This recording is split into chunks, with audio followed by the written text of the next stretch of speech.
Aujourd'hui, je vais vous expliquer un de mes plus grands secrets, j'ai nommé le fonctionnement des archétypes de personnalité. Non, c'est quelque chose que je réserve uniquement aux personnes que je coach pour apprendre le typage de personnalité, mais j'ai décidé un petit peu de vous expliquer le fonctionnement général des archétypes et comment, de votre côté, vous pouvez typer n'importe quel individu. Pour ceux qui ne me connaissent pas, moi je m'appelle Yann Zamit.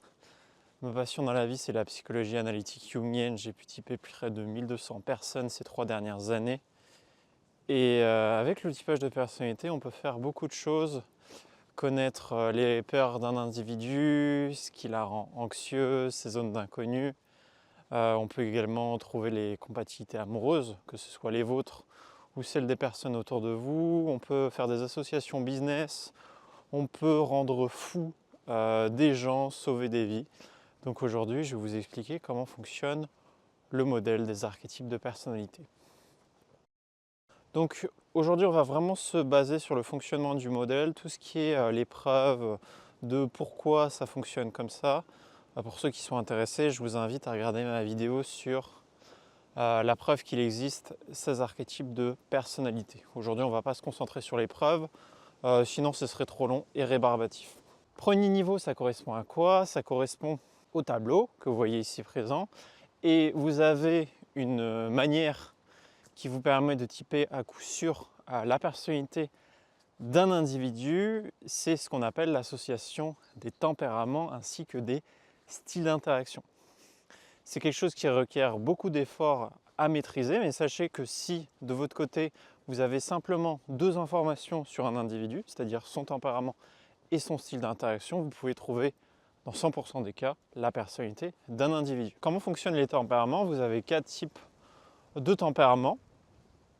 Vous avez premièrement les gardiens, qui sont des personnes qui sont très traditionnalistes, orientées autour des routines, très étatistes en général. Aussi des personnes qui sont très attachées souvent à la famille, aux amis. C'est des personnes qui sont assez collectivistes. Ensuite, vous avez les artisans qui sont vachement attachés à la liberté, voilà, la liberté ou la mort, Spartacus, qui vivent dans l'instant présent. Donc c'est des personnes qui sont très spontanées dans leur manière d'être. Ensuite, vous avez les intellectuels qui sont orientés autour de la technologie et du fait de faire avancer l'humanité d'un point de vue technologique. Et pour finir, vous avez les idéalistes, eux qui veulent faire avancer l'humanité aussi d'un point de vue des idées et en se basant sur l'humain.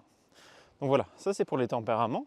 Ensuite, vous combinez les tempéraments avec quelque chose qui s'appelle le style d'interaction. Donc vous en avez 4. Donc premièrement, on a le style d'interaction en structure. Donc les structures, c'est quoi? C'est des personnes qui sont extrêmement directes dans leur communication et qui sont extraverties, c'est-à-dire qui ouvrent la communication facilement. Ensuite, vous avez les starters. Donc c'est des personnes qui, elles, vont être un petit peu moins directes, elles vont parler beaucoup, vous donner plein d'informations et également ouvrir très facilement la conversation. Ensuite, vous avez les finishers, qui sont des personnes qui vont être introverties, aussi très directes dans leur communication, qui vont avoir une facilité à être sur de longs projets et aller jusqu'au bout, mais qui vont avoir une difficulté à commencer les projets, comme par exemple commencer cette vidéo. Je suis un finisher. Et ensuite, vous avez les archétypes en coulisses. C'est des personnes qui vont être beaucoup plus doux, soft au niveau de leur communication, qui vont être introvertis. Donc leur associé va par exemple briller, comme par exemple un ENTJ, qui va apparaître à la lumière, vouloir être beau, faire des belles choses. Et derrière, un INTP, qui est un archétype en coulisses, qui lui, de son côté, va aider le ENTJ à briller et prendre 50-50 sur un business. Donc voilà en ce qui concerne les styles d'interaction ainsi que les tempéraments. Si vous avez une certitude à 100% du style d'interaction d'un individu ainsi que de son tempérament, vous pouvez à coup sûr trouver la personnalité de quelqu'un. Néanmoins, comme vous le savez, les archétypes de personnalité, il y a toujours un certain niveau et un certain degré d'imprécision dans ce qu'on fait. Donc, qu'est-ce qu'on va faire pour trouver la personnalité de quelqu'un? On va passer sur le niveau 2. Le niveau 2 qui s'appelle les fonctions cognitives. Vous avez 8 types de fonctions cognitives que vous voyez ici. Donc j'ai fait des vidéos sur chacune des fonctions cognitive. Donc vous en avez 4 grands types qui sont soit introvertis, soit extravertis. Vous avez la pensée, donc thinking en anglais, les sensations, l'intuition avec la lettre N et ainsi que les émotions, ce qu'on appelle aussi feeling en anglais. Qu'est-ce qui fait qu'on utilise les fonctions cognitives en deuxième? Parmi les gens qui regardaient cette vidéo, il y a des personnes qui sont un peu plus spécialisées dans l'analyse de personnalité que d'autres. Donc cette vidéo s'adresse aux débutants ainsi qu'aux personnes avancées. Donc il y a certaines personnes qui pourraient se demander, bah tiens, les fonctions cognitives, on parle de ça tout le temps. Quand on utilise les modèles MBTI, qu'est-ce qu'on fait? Qu'est-ce qui fait qu'on utilise ça en deuxième et pas en premier au niveau de l'analyse de la personnalité d'un individu? C'est tout simplement le fait qu'il y a une certaine imprécision dans les fonctions cognitives par la majorité, je dirais 90% de la communauté MBTI qui fait de l'analyse de personnalité. C'est qu'en fait les fonctions cognitives sont mal définies. Et qu'est-ce qui fait qu'elles sont mal définies? C'est qu'en fait chaque fonction cognitive représente plusieurs choses. Par exemple, si vous prenez les SJ qui sont des gardiens, vous avez la fonction cognitive SI. D'un point de vue purement théorique, SI c'est quoi? C'est les sensations internes, les sensations physiques. Ça correspond au fait d'être connecté à vos organes, entre guillemets. Le fait de savoir exactement quand vous sentez au niveau de votre ventre, au niveau de votre cœur, voilà, toutes vos sensations physiques. Les archétypes qui ont un SI ont une très forte sensibilité par rapport à leurs sensations physiques. Et je ne parle pas de leurs sensations émotionnelles, on confond souvent émotion et sensation, c'est pas exactement la même chose. Donc les SI ont une forte capacité à ressentir comment ils se sentent physiquement. Ça, c'est la définition pure du SI. Ça va induire le fait de savoir si on est confortable dans une situation ou inconfortable, parce qu'on a une grosse sensibilité. Et donc, qu'est-ce qu'on va vouloir faire en retour? On va vouloir être forcément, si on est ultra sensible, être avec des gens qui nous mettent à l'aise. Des archétypes qui, eux, n'ont pas SI, mais SE. Donc leur objectif, l'objectif des SE, c'est d'envoyer des bonnes sensations. Qu'est-ce qu'on observe également chez les archétypes qui ont SI? On observe une forte mémoire long terme. Les archétypes SE, donc les artisans, eux, vont vivre dans l'instant présent, être très bons en mécanique, mais vont oublier rapidement les choses, ils vont avoir une mauvaise mémoire long terme, surtout en ce qui concerne les autres et les activités que peuvent faire les autres autour d'eux. Les SI, de leur côté, vont se rappeler beaucoup plus de choses. SI, ça correspond aussi à la persévérance, le fait d'être connecté aux traditions. Donc comme vous voyez, la fonction cognitive SI correspond à au moins 6 ou 10 différents domaines. Ça va induire le fait qu'il y a une grosse imprécision dans la communauté, on va dire, de l'analyse de personnalité par rapport à chaque fonction cognitive. Au niveau des fonctions cognitives, qu'est-ce qu'on va faire du coup? Par rapport à ce que je vous ai dit, donc je vous ai présenté la fonction cognitive SI, on va essayer de voir en fait si elle est présente ou non chez un individu. Si vous avez un individu qui est extrêmement bon pour piloter des avions, qui fait de la musique, que c'est une personne qui apprend extrêmement vite, qui est autodidacte, qui s'amuse à tirer avec des pistolets toutes les semaines et faire du tir, et une personne qui est très spontanée et qui a souvent tendance à oublier les anniversaires, par exemple, donc c'est un peu cliché, mais ça c'est une personne qu'on peut se dire qui n'a probablement pas SI. Pourquoi? Parce que cette personne elle a l'air d'avoir une mémoire court terme, elle a l'air de vivre dans l'instant présent, d'avoir des facultés naturelles pour apprendre les choses. Et donc c'est comme ça qu'au niveau 2, en fait, on va pouvoir déterminer si un individu a une fonction cognitive ou si un individu n'a pas cette fonction cognitive. Alors quand je dis n'a pas cette fonction cognitive, ça veut dire quoi? Parce que pour ceux qui ont vu mes vidéos, comme vous le savez, vous avez tous les 8 fonctions cognitives dans votre cerveau. Ce qu'on va appeler ne pas avoir cette fonction cognitive, ça veut dire ne pas l'avoir dans quelque chose qui s'appelle l'ego, c'est-à-dire vos 4 slots, vos 4 premiers slots au niveau de votre cerveau. Je sais que ça fait un peu jeu vidéo, vous avez un peu des endroits où vous avez des compétences, et quelqu'un qui n'a pas la fonction cognitive SI, elle n'est pas dans les 4 premières parties du cerveau, elle est dans quelque chose qu'on appelle l'inconscient. Donc voilà, Ça, c'est le niveau 2, c'est les fonctions cognitives. Ensuite, vous avez quelque chose qui s'appelle les placements. Donc, ça peut être en premier, en deuxième, en troisième, en quatrième. Et c'est ce qu'on appelle communément, pour ceux qui ont vu les vidéos où j'analyse chaque personnalité, on appelle ça la fonction héros, parent, enfant, inférieur, némésis, critique, inconnu et démon. Donc vous avez 8 placements au niveau du cerveau. Et en fait, en voyant le comportement d'un individu, on peut déterminer le placement d'une fonction cognitive. Surtout si vous combinez ça au style d'interaction et au tempérament, évidemment. Parce que si vous deviez juste vous baser sur les fonctions cognitives et les placements, c'est vrai que c'est un petit peu compliqué de trouver la personnalité d'un individu. Donc voilà, ça c'est pour le niveau 2, au niveau de l'analyse de personnalité. Une fois que vous avez ces informations, vous avez à peu près une idée du tempérament, du style d'interaction, des fonctions cognitives. Vous avez déjà 90-95% de la population où vous avez fait correctement l'analyse de personnalité. Si on a encore des doutes, on va utiliser quoi? On va utiliser le niveau 3, qui est un niveau un peu plus profond de la compréhension de l'analyse de personnalité. J'ai nommé les quadras ainsi que les tempéraments.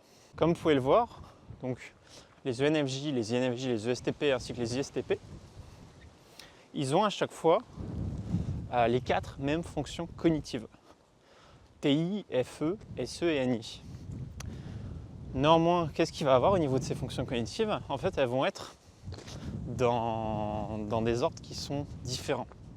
Ça va induire le fait qu'on va avoir en fait le même comportement. Si on a forcément des fonctions cognitives similaires au niveau de 4 individus, forcément on va avoir les mêmes comportements. Par exemple, pour les Templiers, le comportement commun c'est quoi? C'est des personnes qui sont tous directes dans leur communication, qui sont orientés autour du fait d'améliorer les autres avec leur logique, de leur rentrer un peu dedans et après de, on va dire, les soigner. Parce que comme vous pouvez voir, ces 4 archétypes qu'on appelle les Templiers, ils ont tous la fonction cognitive FE qui correspond au fait de vouloir que les autres se sentent bien émotionnellement. Et des quadras, vous en avez combien? Vous en avez 4.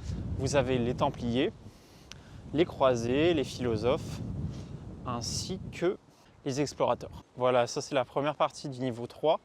La deuxième partie, ça va être quoi? Ça va être les temples. En fait, les temples, ça va correspondre aux traits de personnalité d'un individu. Et on va dire des traits de personnalité qui ne sont pas vraiment mécaniques, comme le fait d'être dans l'instant présent, d'avoir une bonne mémoire, d'être sur ses émotions, d'être logique ou d'avoir une facilité à savoir ce que pensent les autres. Donc on ne va pas être là sur de la mécanique, on va être sur du jugement, quelque chose qu'on appelle des jugements moraux. Vous avez des individus qui sont tout le temps en colère, des gens qui sont dans la surconsommation, des personnes qui sont dans la surproduction, des personnes qui sont dans le jugement, qui, à chaque fois qu'elles voient quelqu'un, elles vont vouloir critiquer cette personne ou au contraire tout le temps défendre un individu. Au niveau de l'analyse des traits de caractère dont je vous ai parlé, des personnes qui vont être très logiques vont avoir besoin de beaucoup d'expérience pour pouvoir faire ces jugements qu'on appelle des jugements moraux. La fonction cognitive qui est liée à la logique est tout à l'opposé de la fonction cognitive qui est liée au fait de faire des jugements moraux. Donc ils vont avoir une certaine difficulté à faire ça de base. Alors des personnes qui sont extrêmement bons pour juger moralement, comme par exemple les INFP, eux vont avoir une facilité à utiliser le modèle des temples. Voilà, donc suivant votre personnalité, vous pouvez avoir plus ou moins certaines facilités ou difficultés à utiliser plus ou moins un modèle ou un autre. Voilà, je ferai d'autres vidéos où je vous expliquerai pour chaque type de personnalité comment on apprend rapidement le typage. Ça c'était pour le niveau 3, au niveau de l'analyse de personnalité. Une fois que vous avez maîtrisé ces 3 niveaux, il n'y a quasiment aucune erreur quand vous faites une analyse de personnalité. Parce qu'en fait, toutes ces choses vont se regrouper pour chaque personnalité. C'est-à-dire que si vous prenez l'ISTP, qui est ma personnalité, les ISTP ils vont faire partie du tempérament des artisans, ils vont être en finisher, ils vont avoir leur fonction cognitive, donc la logique en premier, après l'instant présent et ainsi de suite. Ils vont avoir leur quadrat, donc là ça va être le quadrat des Templiers. Vous allez avoir le temple des ISTP, qui est le temple, si je ne m'abuse, de l'apprentissage. Donc si vous avez un ISTP et que cette personne correspond à 90% au niveau de toutes ces informations, c'est-à-dire du style d'interaction, du tempérament, du temple, du quadrat et ainsi de suite, bah, très probablement cette personne est une ISTP. Maintenant, si vous avez un individu que vous avez typé ISTP et qu'il y a la moitié des choses qui ne correspondent pas, bah, probablement vous êtes trompé au niveau de votre analyse de personnalité. Et c'est comme ça en fait qu'on confirme ou qu'on infirme l'analyse de personnalité d'un individu. Il faudra aussi que je vous fasse des vidéos sur ça. Donc voilà, ça c'était le niveau 3. Maintenant, vous avez différents bonus qu'on peut utiliser pour analyser la personnalité d'un individu. Vous avez quelque chose qui s'appelle les origines cognitives. Donc c'est ce que recherche le plus au monde chaque archétype de personnalité. Il y a des personnes qui veulent tout savoir sur le monde, des personnes qui veulent le maximum d'autorité possible dans la vie, des personnes qui recherchent la validation, des personnes qui recherchent la justification, c'est-à-dire qu'on justifie leurs actes, ce qui est différent de la validation. On appelle ça l'origine cognitive. Vous en avez 8 différents et à chaque fois il va y avoir des dyades d'archétypes. Donc par exemple si vous prenez les ISTP et les ENFJ, eux recherchent tous les deux la validation. Donc voilà, ça c'est pour les origines cognitives. Et si vous souhaitez après le niveau ultime de l'analyse de personnalité, celui que j'aime bien particulièrement et qui fait souvent qu'on considère des personnes extérieures au modèle, les archétypes de personnalité comme une pseudo-science, j'ai nommé le typage visuel. Pour vous parler de l'analyse visuelle qui est vraiment ma partie préférée de l'analyse de personnalité, pour remettre en contexte, vous voyez que quand on a un individu, donc par exemple on va prendre un INFP, on a une quantité absolument immense d'informations sur cette personne. On peut voir que les INFP, c'est des personnes qui vont avoir des idées un petit peu divergentes de la norme, très calmes, détendues, du moins en apparence. C'est des personnes qui vont rechercher l'autorité, des personnes qui vont vouloir écrire des livres. Si vous associez à chaque fois toutes ces caractéristiques, pour tous les INFP qui sont présents dans le monde, et en France, je dirais que par rapport au pourcentage de chaque archétype de personnalité, des INFP, on en doit en avoir des centaines de milliers, si ce n'est 1 million. Si vous prenez tous les INFP de France, et que vous associez à chaque fois tous ces traits de caractéristiques à ces individus, évidemment, chaque INFP va avoir sa propre individualité. Si vous avez cette personne qui a des cheveux longs, qui est super calme dans sa manière de parler, qui chante dans sa salle de bain et qui aime bien le théâtre, et que cette personne elle porte des vêtements longs, très amples et qu'elle dessine, il est fortement probable que cette personne soit un INFP. Donc voilà, c'est l'association de ces différents traits caractéristiques au niveau des habitudes, de l'attitude, des vêtements, de la physionomie du visage, de la taille, qui vous permet en fait de déterminer l'archétype de personnalité d'un individu. Et donc d'avoir une quantité absolument immense d'informations. Et vous pouvez faire un petit peu tout ce que vous voulez de votre côté. Que ce soit des choses gentilles comme aider cette personne ou vous mettre en couple avec elle si cette personne est compatible avec vous et vous aime bien, ou faire des choses plus méchantes si cette personne vous a fait du mal. Donc en résumé, vous avez le niveau 1 avec les styles d'interaction et les tempéraments. Ensuite, vous avez les fonctions cognitives ainsi que les placements de ces fonctions cognitives. Au niveau 3, vous avez les quadras ainsi que les temples. Et en bonus, vous avez l'origine cognitive d'un individu ainsi que le typage visuel. Et donc si vous combinez toutes ces choses, ça vous permet de savoir avec une certitude de 99,999% la personnalité d'un individu. Donc voilà, c'était Yann, j'espère que vous avez apprécié cette vidéo. N'hésitez pas à mettre un like et moi je vous dis à la prochaine. Ciao ciao.